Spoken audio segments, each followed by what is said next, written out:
¿Quién vive? ¡Oficial de guardia! ¡Santo y seña! ¡Santo y seña! Guerra sin cuartel.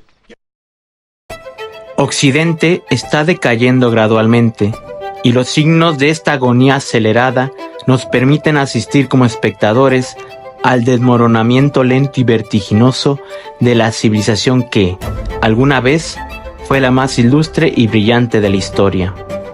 Que por culpa de ella, de la propia Europa se ha prostituido, se ha desvirtuado, se ha abandonado, se ha embrutecido, se ha vulgarizado, se ha mercantilizado, se ha hecho miserable. Europa es una porquería en este momento, una piltrafa. Sin embargo, muchos sofistas posmodernos y pseudointelectuales de moda atribuyen esta decadencia a causas accidentales que no responden a la lógica y al continuo declive de una cultura que manifiesta una enfermedad espiritual cada vez más profunda y contundente. Europa y la civilización occidental caen, no por el auge de la extrema derecha, ni por la inflación monetaria, ni por la inmigración descontrolada, ni por la caída de la natalidad, ni siquiera por el globalismo, sino por el espíritu de consecuencia de los mismos principios que dieron origen a la modernidad, que nos señalan un proceso de disolución que tiene varios siglos atrás y que detallan, como causa principal, la destrucción de la cristiandad, que es alma y esencia de todo Occidente. Para conocer a profundidad esta progresiva descristianización de la sociedad contemporánea y el papel protagónico que nos corresponde como cristianos, en cuanto último reducto de lucidez y valentía ante la catástrofe, es necesario recurrir a la historia y visualizar todo el problema radical que agobia a Occidente.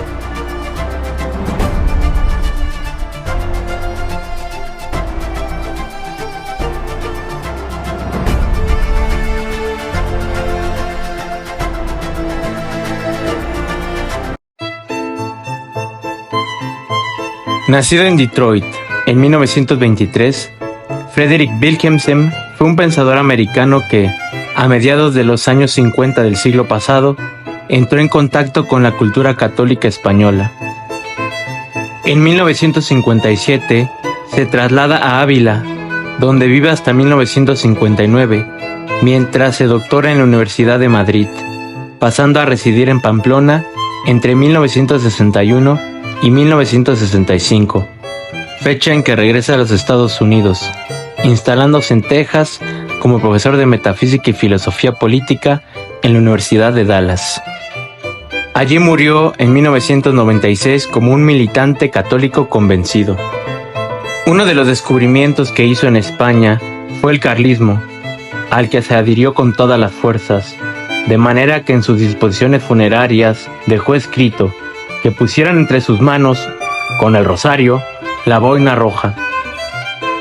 Consagrando su vida entera a la santa causa del requeté, Wilhelmsen dio conferencias y publicó varios libros, analizando el declive de la sociedad de su tiempo y dando, como buen médico, la receta espiritual para reanimar el espíritu de Occidente. En el año 1964, compone su libro, El problema de Occidente y los cristianos, en el cual explica el proceso histórico del desmoronamiento de la cristiandad, pero también el sentido profundo de continuidad y de lealtad histórica que posee el carlismo ante esta crisis. Para sintetizar el contenido de este libro, nos valemos de las palabras del profesor don Miguel Ayuso, que resumen admirablemente la sustancia de este manifiesto católico de política tradicional.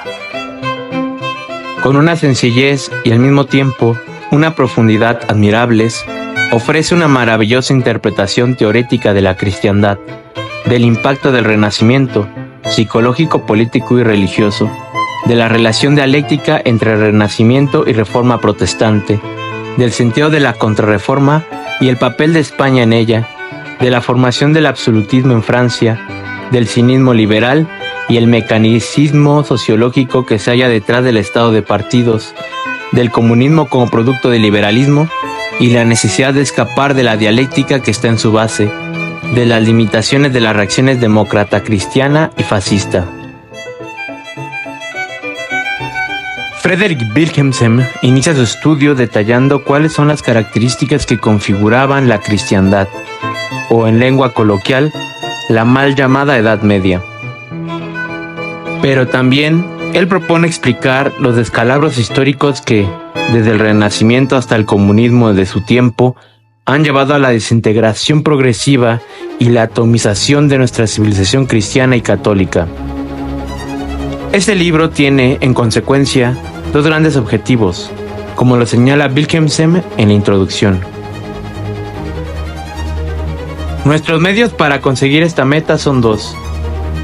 Primero, un entendimiento de la desintegración de la cristiandad occidental en sus líneas más generales. Segundo, la localización y por lo tanto la definición de nuestra doctrina católica y tradicional en el campo político. La cristiandad, como la encarnación histórica del cristianismo en la sociedad, tiene tres grandes características. La primera consiste en que la sociedad medieval estaba formada por una serie de instituciones cuyo gobierno interno pertenecía a un núcleo de organismos infrasoberanos. La familia, el gremio, el municipio, el condado, el ducado, el señorío, el reino y por último, el Sacro Imperio Romano Germánico. En estas estructuras orgánicas, el hombre medieval encontraba y realizaba su libertad, que le permitía desarrollarse plenamente en una comunidad sólida y con profundos lazos espirituales. El segundo rasgo esencial de la cristiandad era la convicción vital de que la realidad era la obra de Dios y que todas las criaturas dependían de su amorosa providencia. La vida, en este sentido, era un don sobrenatural que había que conformar con la voluntad divina y la verdad revelada del cristianismo. Una tercera cualidad era que la sociedad cristiana componía un mundo sagrado, donde toda la creación respiraba misterio y la naturaleza estaba compuesta de los vestigios o las huellas de un Dios creador. Esto era la cristiandad, frente a la que diversos movimientos ideológicos intentarían minar sus fundamentos para derribar su estructura orgánica y divina. El Renacimiento fue la primera desviación grande contra el espíritu del cristianismo, e históricamente se puede notar en él el comienzo del problema de la modernidad. Los rasgos subversivos del Renacimiento pueden especificarse en tres. Primero, el hombre renacentista siente su fuerza y poder de la naturaleza por sí misma, pero sin ninguna referencia directa con la gracia, estableciendo un antropocentrismo cultural. Segundo, este viraje psicológico es el inicio de la secularización que impacta en el orden político y social. Esta secularización, como veremos más adelante, conlleva la absolutización del Estado en detrimento de la Iglesia. Y tercero, la independencia o divorcio entre el sentido religioso del hombre renacentista con respecto a una ética mundana que no necesita apelar a la gracia ni a ningún ordenamiento sobrenatural. Nicolás Maquiavelo es el representante principal de esta corriente humanista, que subordina la religión a los intereses temporales de la comunidad política y propone el fin del príncipe en la conservación del poder, utilizando la mentira, la astucia y la hipocresía como armas legítimas del soberano con el fin de garantizar el predominio del Estado. Maquiavelo, en pocas palabras, rompe el significado tradicional de la virtud cristiana, cambiándola por la virtud pagana de los antiguos políticos griegos y latinos. Aunque el Renacimiento debilitó la unidad cristiana, no llegó a destruirla. El nacimiento de Europa tuvo que esperar a que un fraile agustino, llamado Martín Lutero, clavara sus famosos 95 tesis a la puerta de una iglesia de Wittenberg, Alemania. Con Lutero inicia la Revolución Protestante, que dirigía un ataque doctrinal contra el magisterio de la Iglesia en dos puntos fundamentales. A diferencia de la doctrina católica, que siempre ha predicado la necesidad de la fe y las obras para la salvación del alma, Lutero afirma que únicamente la fe salvaba y las obras no son necesarias en orden a la redención. Acompañando este principio, el monje apóstata también sostuvo que solamente la Escritura es la única fuente de la revelación, desvirtuando toda la tradición milenaria y los postulados dogmáticos de los doctores de la Iglesia.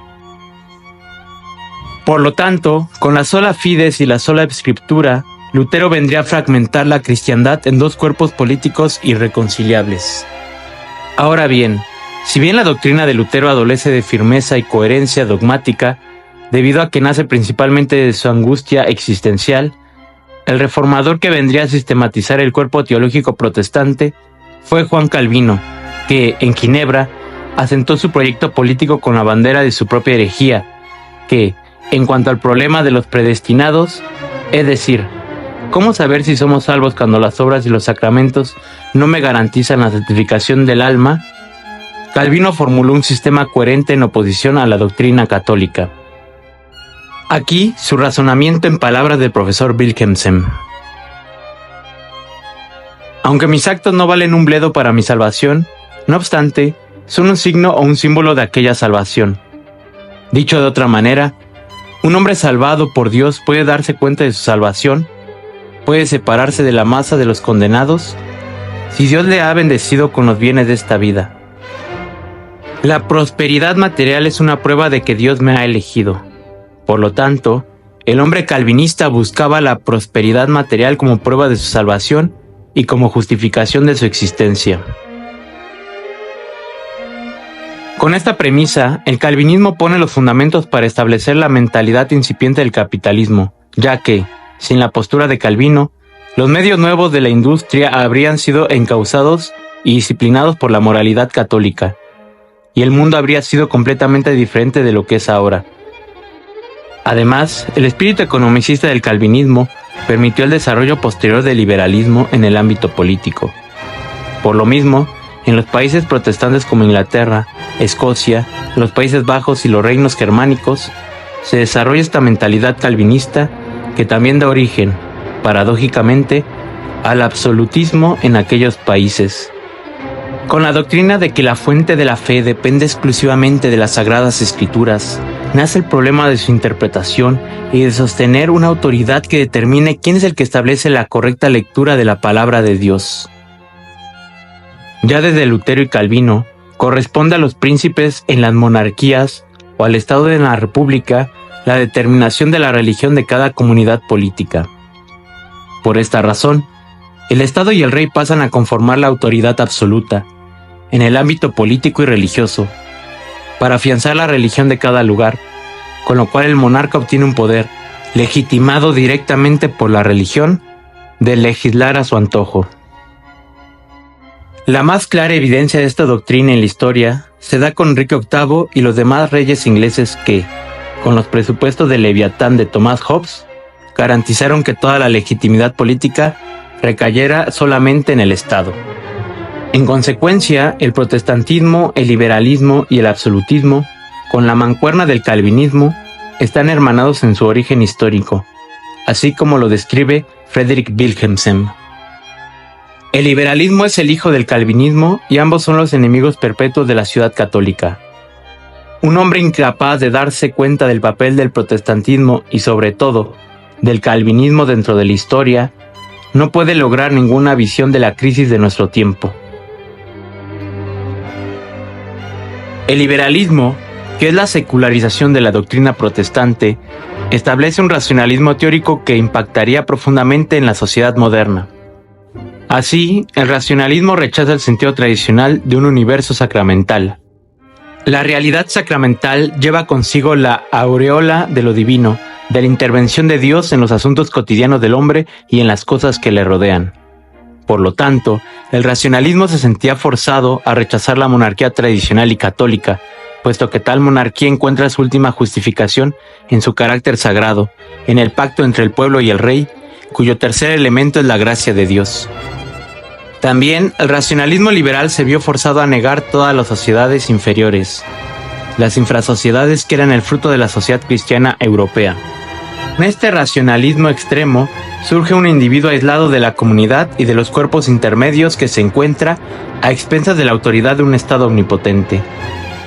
Los apóstoles de la Revolución Liberal, formados en las cortes europeas ilustradas, pretenden negar el absolutismo únicamente para dejar un vacío de poder, que vendría a sustituirlo, supuestamente, el pueblo, pero que no es el pueblo, sino una masa amorfa de individuos que, con la engañifa de la libertad, la igualdad y una fraternidad abstractas, un conjunto de grupos de presión capitalistas, burgueses y masónicos convencen al individuo de que puede construir una sociedad a medida de sus deseos.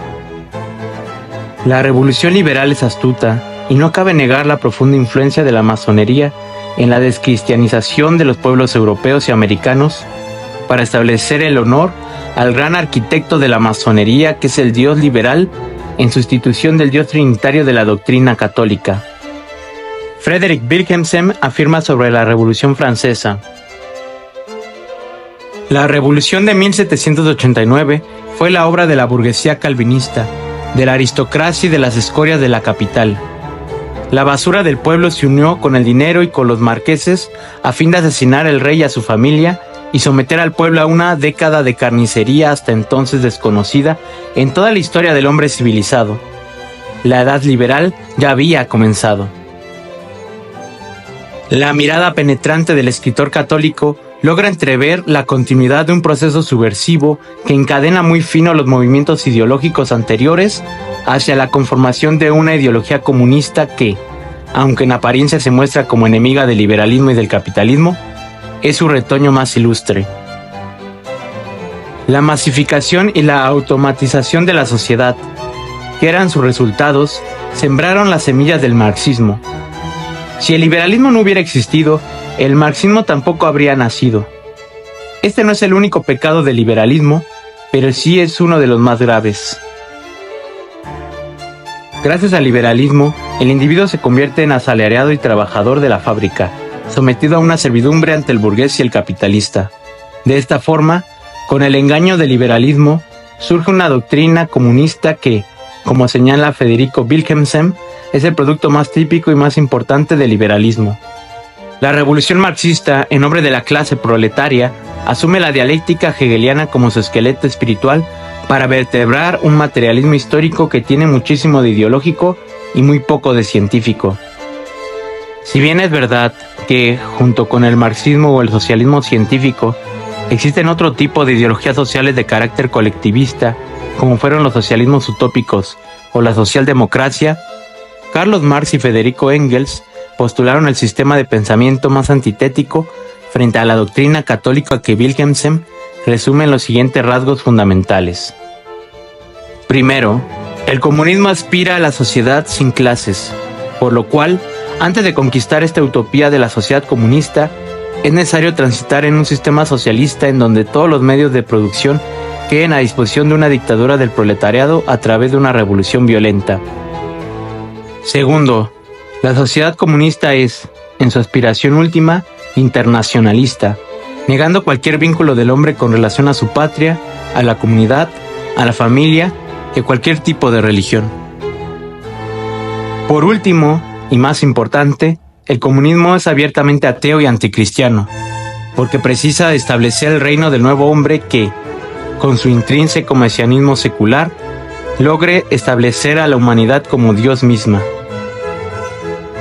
Aquí las palabras de nuestro autor en que denuncia este propósito teológico. El ateísmo de Marx se separa de todos los demás ateísmos porque no niega la posibilidad de una especie de Dios. Al contrario, lo localiza y lo coloca dentro del dinamismo de la historia. No solamente seréis como Dios, seréis el mismo Dios. El triunfo del comunismo en Rusia durante la Primera Guerra Mundial, la pérdida de la confianza europea en su propio destino que siguió a la guerra, la inflación y la importancia del liberalismo europeo produjeron la reacción fascista. El fascismo, como tal, carece de personalidad propia, de suerte que su ideología se compone de una serie de negativas. El fascismo pretende ser una caricatura del comunismo, al defender la propiedad y la autoridad política que el comunismo ataca, pero mediante el totalitarismo estatal, como afirmaba Benito Mussolini, fundador de esta doctrina política. Nada por encima del Estado, nada por debajo del Estado, todo dentro del Estado. Después de la Primera Guerra Mundial, Alemania queda derrotada por los aliados y es objeto del ensayo de la primera sociedad abierta de la historia, tal y como lo sostiene nuestro autor. Una sociedad abierta no tiene fin, ni propósito, ni doctrina ni valores que defender, por lo cual deja un vacío en el que los partidos e ideologías políticas toman el lugar. Esto fue lo que ocurrió con Alemania en los años 30 cuando Adolfo Hitler sube al poder y establece, como postura metafísica, un tipo de neopaganismo pangermánico mezclado con los principios de la modernidad. Sin embargo, el supuesto imperio de los 1000 años que presagiaba el Führer solo duró 13. El fascismo es una reacción falsa porque está compuesta de odio y de miedo, como señala Frederick Wilhelmsen. Aquí tenemos una de las señales características más importantes de cualquier movimiento fascista: odiar al hombre rico con la mitad de su corazón y al hombre de abajo con todo su corazón. Odio hacia los de arriba y hacia los de abajo, pero siempre odio. Otra reacción falsa es el democristianismo promovido por el filósofo francés Jacques Maritain. Los postulados de la filosofía política de Maritain son los siguientes. El catolicismo debe asumir las posibilidades descartadas del Renacimiento conformando un humanismo cristiano que el francés denomina integral. A su vez, el católico tiene que distinguir y separar lo sobrenatural y lo natural. Esto implica, en el plano político, la secularización del Estado. El Estado confesional, por su parte, ha perdido su razón de ser en nuestro mundo moderno. El Estado, por lo tanto, debe de ser demócrata, con lo cual debe suavizar las diferencias entre el mundo liberal y el mundo comunista, estableciendo el principio mayoritario y la justicia social. El problema central de los democristianos consiste en que han aceptado los principios de la modernidad y del liberalismo y han declinado el espíritu militante contra el mundo moderno propio del verdadero católico. Dice Wilhelmsen.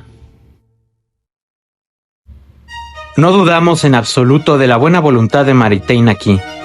Él quiere un mundo libre, de esto no cabe duda. Pero, ¿cómo se puede conseguir una cristiandad libre sin la descentralización y el regionalismo predicados por el mismo tradicionalismo, rechazado por el francés? Maritain habla de una cristiandad nueva, la que será personalista, pero este personalismo nos parece muy gris e impersonal. En definitiva, el democristianismo ha renunciado a la defensa de la fe católica y la conversión de la sociedad desde el momento en que asume los principios modernos, con lo cual su reacción es nula y pronostica su completo fracaso. Por todas estas razones, llegados aquí, no nos queda sino preguntarnos entonces cuál sería la auténtica reacción o contrarrevolución católica. Ante este panorama dramático de la historia de Occidente, el católico tiene la obligación sagrada de recristianizar la sociedad, de sacramentalizar sus instituciones, de mantenerse fiel a un dinamismo inscrito en el corazón de la afirmación católica. Federico Wilhelmsen suscribe que el tradicionalismo hispánico es el único programa capaz de salvar Occidente. La gran doctrina de nuestra herencia occidental católica nos enseña que la meta de toda política es el bien común. El bien común es una armonía que se forma entre el bien personal y particular de cada uno con el bien de los demás. La base de toda nuestra sociedad comienza en la familia, no en el individuo. La vida de la existencia humana comienza con la familia, padre, madre e hijo. El fundamento de la doctrina tradicionalista es la familia, por lo cual ella debe tener necesariamente representación política. Toda la doctrina de la monarquía católica viene de la política familiar. Con este cimiento, el principio central del tradicionalismo es la subsidiariedad, que afirma lo siguiente. Todo lo que pertenece a una sociedad o grupo inferior debe ser ejecutado por el grupo en cuestión, a menos de que éste no pueda hacerlo. En tal caso, la sociedad inferior precisa la ayuda de la sociedad inmediatamente superior a ella. Este principio contiene dos componentes: la libertad y la solidaridad. La libertad es la parte negativa, que consiste en que el grupo superior debe abstenerse de hacer lo que el inferior pudiera realizar libremente. Por su parte, la solidaridad pertenece al lado positivo, en donde el grupo superior debe intervenir cuando el inferior no pueda hacer lo que por naturaleza le atañe. Siguiendo la lógica de este principio, la sociedad cristiana se vertebra desde la familia hasta el municipio, la región y la monarquía. El municipio, en consecuencia, es la sociedad inmediatamente superior de la familia. Todo lo dicho por la familia puede aplicarse también en el municipio. Después, lo que más íntimamente abarca la familia y el municipio es la región.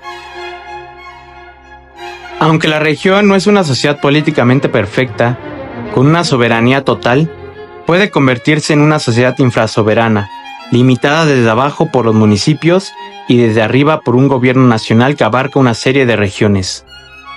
Estas últimas están conformadas por la historia y la geografía, por lo cual la región tiene un componente autónomo que promueve el federalismo tradicionalista, que no es el federalismo liberal y meramente administrativo. Con respecto al sindicato, que lo constituye un grupo de hombres unidos en un oficio o profesión común, es lógico que los miembros del sindicato elijan a sus oficiales democráticamente, a fin de que estos puedan representarlos en todo lo que tenga relación con el trabajo en cuestión. En relación con la cuestión del sueldo digno, Wilhelmsen argumenta: la doctrina social de la Iglesia es tan bien conocida que basta enumerar su contenido. Cada hombre tiene el derecho de trabajar y de percibir un sueldo suficientemente alto para mantenerle a él y a su familia decentemente.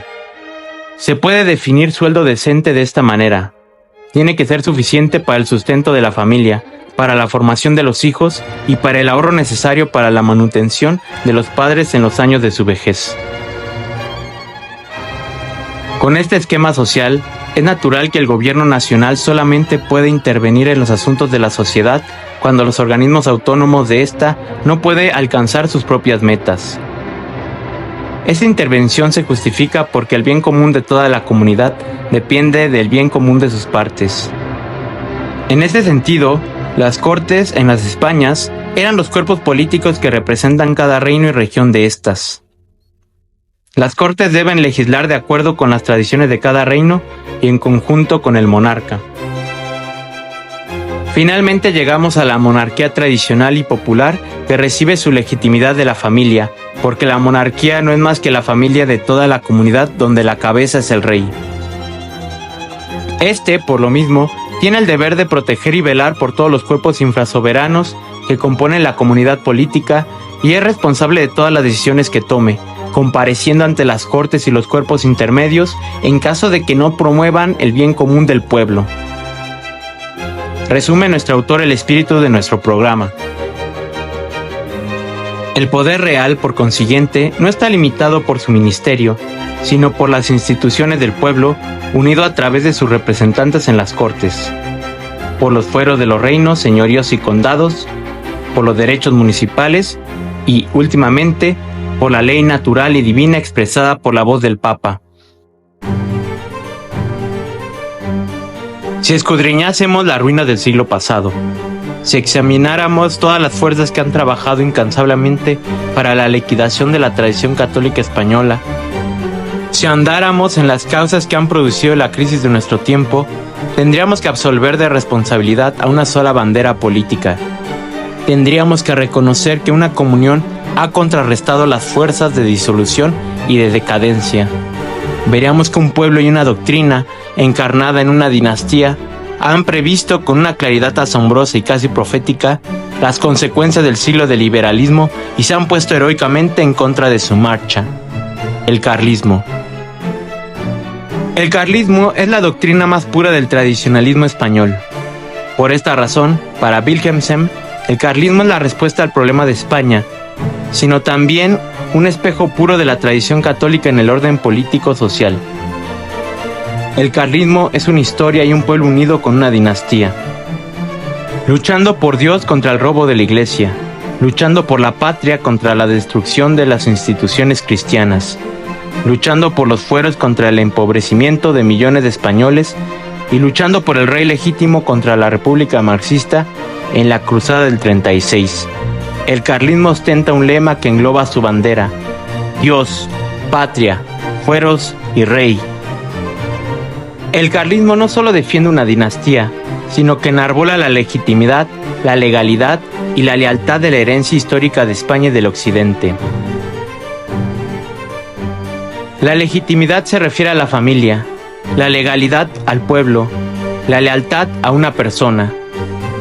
La lealtad siempre es personal y sin persona no hay lealtad posible. El carlismo es la lealtad que quiere hacer legal la legitimidad. Muchas cosas se podrían hablar más sobre el carlismo, pero cabe añadir las siguientes conclusiones del autor. 1. El carlismo es la respuesta a los problemas actuales de España. 2. El carlismo es el florecimiento más puro de la doctrina católica en el orden político y social. 3. El carlismo posee el título de legitimidad, como centinela de la tradición española, un título que pertenece hoy a don Sixto Enrique de Borbón. 4. El carlismo es el depositario de la tradición española. 5. El carlismo es el depositario de la victoria conseguida por la España católica en la Cruzada del 36. 6. El carlismo es el futuro de España, merced a su adhesión y defensa de la unidad católica. Así como España salvó a Europa en el siglo XVI, solo el carlismo puede salvar a España y Occidente de caer en manos de un mercado común que, sometiendo totalitariamente a Europa e Hispanoamérica, destruye a los países cristianos a manos del liberalismo. Por esta razón, Frederick Wilhelmsen se comprometió con esta bandera para defender no solo España, sino a las Españas que componen la civilización hispánica. Enarbolamos por ello el legado intelectual y filosófico que nos ha dejado este carlista americano, con el compromiso de luchar contra la modernidad y el liberalismo rampante de nuestra época, en imitación del mismo Wilhelmsen, quien, en el monasterio cisterciense de Santa María la Real de Oliva de Navarra, durante el año de 1964, hizo un juramento, junto a los jefes de Requeté reunidos, de defender la unidad católica de España contra la libertad religiosa que aparecía propuesta en la Declaración Conciliar Dignitatis Humanae del Concilio Vaticano II.